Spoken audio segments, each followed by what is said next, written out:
एक छोटा सा गांव था। वहां एक गरीब लेकिन मेहनती किसान रहता था और उसका सबसे भरोसेमंद साथी था उसका गधा। किसान रोज गधे के साथ खेतों में काम करता, बोझ ढुलवाता और दोनों में गहरी दोस्ती थी। एक दिन किसान को बाजार से नमक की भारी बोरियां लानी थी। रास्ते में एक नदी पड़ी। जैसे ही गधा नदी में उतरा, वह जानबूझकर फिसल गया और नमक पानी में घुल गया। बोझ हल्का हो गया और गधा खुश हो गया। किसान सब समझ गया लेकिन कुछ नहीं बोला। अगले दिन किसान कपास, रुई की बोरियां लाया। गधा फिर नदी में गिरा, लेकिन इस बार बोरियां पानी से भर गईं और बोझ दोगुना भारी हो गया।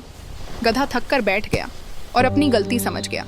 उस दिन से उसने कभी चालाकी नहीं की और ईमानदारी से काम करने लगा। गधा अपनी गलती समझ चुका था।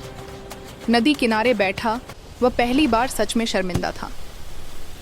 किसान ने उसकी आंखों में देखा, वहां अब चालाकी नहीं, पछतावा था। किसान ने गधे की पीठ से भीगी हुई कपास की बोरियां उतारी, धीरे से उसके सिर पर हाथ फेरा और बोला, बोझ से नहीं, नियत से आदमी और जानवर पहचाने जाते हैं।